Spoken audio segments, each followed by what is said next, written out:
साथियों, खेती हो, पर्यटन हो या फिर इंडस्ट्री, इस क्षेत्र में अभूतपूर्व संभावनाएं बनने जा रही है। मैं उत्तराखंड के नौजवानों से कहूंगा, मेरे हर भाई बहन से मैं कहना चाहूंगा, आपका सपना ही मोदी का संकल्प है। बीते वर्षों में यहां से पलायन रुका है। वो दिन दूर नहीं जब रोजगार के लिए शहर गए साथी वापस लौटेंगे। भाई और बहनों, मोदी के इन प्रयासों के बीच कांग्रेस और इंडी गठबंधन ने अपने इरादे दिखा दिए हैं। कांग्रेस के शाही परिवार के शहजादे ने ऐलान किया है कि अगर देश ने तीसरी बार बीजेपी सरकार को चुनी, आग लग जाएगी। 60 साल तक देश पर राज करने वाले 10 साल सत्ता से बाहर क्या रह गए? अब देश में आग लगाने की बात कर रहे हैं। क्या ये आग लगाने की बात आपको मंजूर है? क्या इस देश को आग लगाने देंगे? क्या आग लगाने की ये भाषा उचित है? क्या ये आग लगाने वाली भाषा लोकतंत्र की भाषा है? ऐसे लोगों को सजा करोगे? पक्की सजा करोगे? चुन चुन करके साफ कर दो। इस बार इनको मैदान में मत रहने दो भाइयों।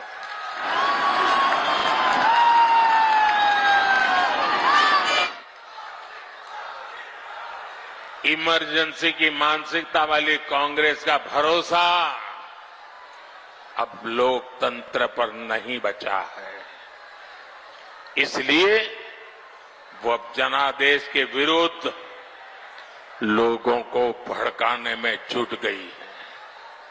साथियों, कांग्रेस भारत को अस्थिरता की तरफ ले जाना चाहती है, अराजकता में झोंकना चाहती है।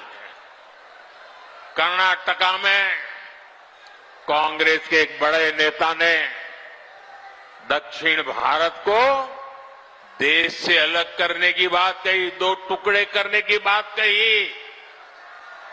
आप मुझे बताइए, देश के टुकड़े करने की बात करने वालों को सजा मिलनी चाहिए कि नहीं मिलनी चाहिए?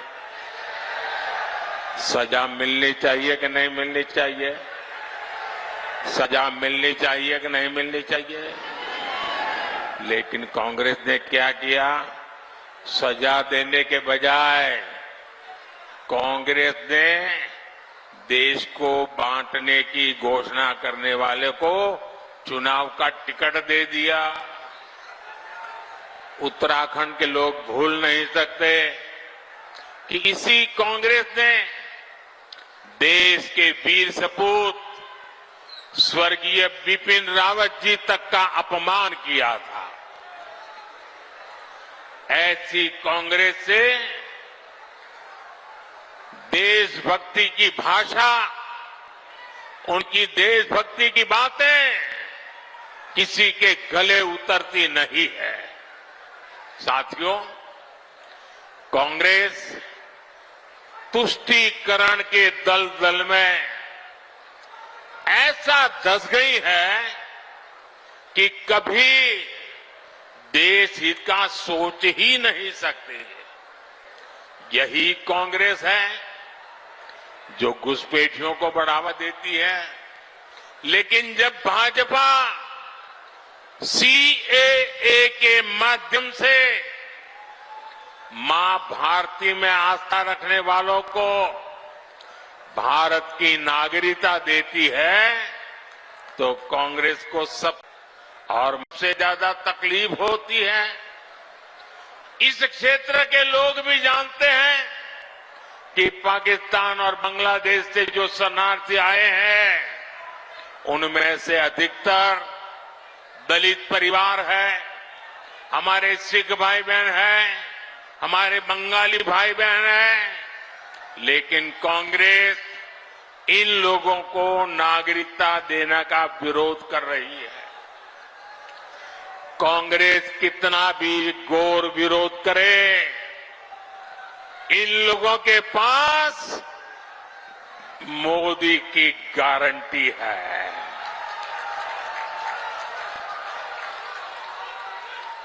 और मोदी की गारंटी यानी गारंटी पूरा होने की गारंटी। साथियों, इस धरती का संबंध तो गुरु नानक देव जी, गुरु गोविंद सिंह जी और उदासी संत गुरु रामराय जी से है। कांग्रेस ने देश का ऐसा बंटवारा किया कि गुरु नानक जी की उस पवित्र धरती हमसे छीन गई। दशकों तक अपने गुरु को हमें दूरबीन से देखना पड़ा। अब जाकर बीजेपी सरकार ने करतारपुर कॉरिडोर बनाकर लोगों की जिंदगी आसान की है।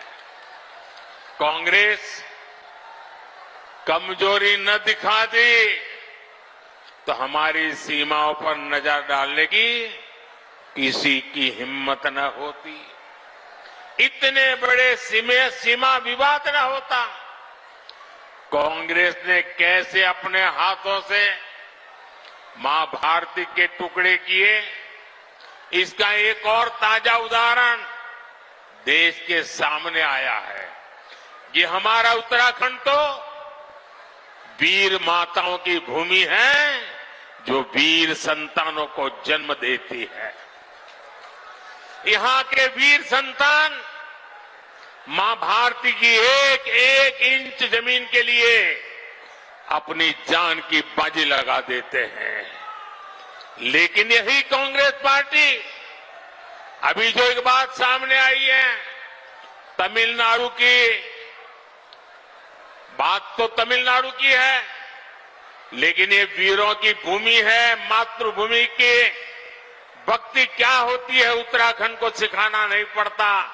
उत्तराखंड के लोगों को भी ये कांग्रेस का गुना जानना जरूरी है। तमिलनाडु के पास समंदर में एक कच्छा द्वीप टापू है, द्वीप है। वो द्वीप भारत का हिस्सा था, लेकिन कांग्रेस ने उसको श्रीलंका को दे दिया। अब इस द्वीप के आसपास भी कोई भारतीय मछुआरे गलती से चला जाता है तो उसे गिरफ्तार किया लिया जाता है, जेल में बंद कर दिया जाता है। आप मुझे बताइए, ऐसी कांग्रेस जो भारत के टुकड़े करने के उनके नेता बात करते हो, जो कच्छ द्वीप को दे देते हो, क्या वो देश की रक्षा कर सकती है? जरा पूरी ताकत से बताइए, देश की रक्षा कर सकती है? क्या कांग्रेस देश की रक्षा कर सकती है? भाइयों और बहनों, कांग्रेस ने तो देश के सीमावर्ती गांवों को भी देश का आखिरी गांव मानकर वहां विकास करना बंद कर दिया था।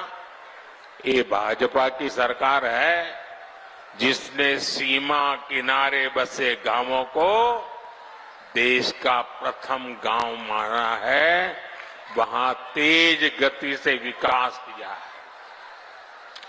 कांग्रेस की सरकार रहती तो आज भी पूर्व सैनिकों को 1 रैंक 1 पेंशन नहीं मिल पाती, लेकिन मोदी ने सैनिक परिवारों को गारंटी दी थी और इसे पूरा करके दिखाया। आज देश भर के सैनिक परिवारों को वन रैंक वन पेंशन के 1 लाख करोड़ रुपए से ज्यादा मिल चुके हैं। इसमें से उत्तराखंड के भी हजारों परिवारों को लाभ हो रहा है। इसलिए ही मैं कहता हूं, नीयत सही तो नतीजे सही। साथियों, 24 के इस चुनाव में अब स्पष्ट रूप से 2 खेमे बन गए हैं। एक तरफ हम लोग ईमानदारी और पारदर्शिता जनता जनार्दन के सामने लेकर के आए हैं। दूसरी तरफ भ्रष्टाचारी, परिवारवादी उनका जमावड़ा है। ये भ्रष्टाचारी मोदी को धमकी भी दे रहे हैं, दिन रात गाली भी दे रहे हैं। अब देखिए क्या खेल चल रहा है।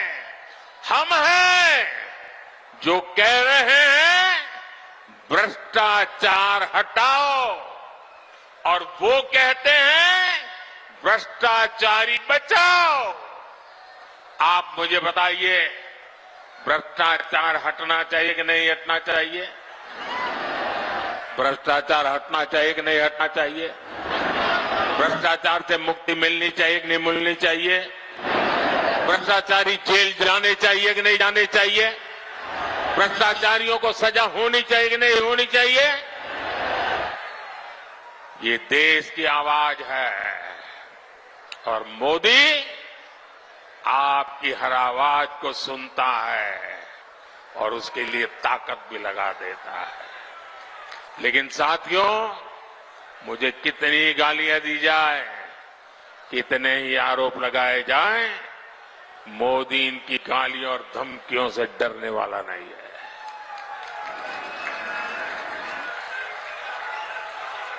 हर भ्रष्ट पर कार्रवाई जारी रहेगी, और तीसरे टर्म की शुरुआत में अब 2-2.25 महीने बाकी रहे हैं। बहुत कम समय बाकी रह गया है। तीसरे टर्म में भ्रष्टाचार पर और तेज प्रहार होगा, ये मैं आपको गारंटी देने आया हूं। भ्रष्टाचार हर गरीब का हक छीनता है, हर मध्यम वर्ग का हक छीनता है।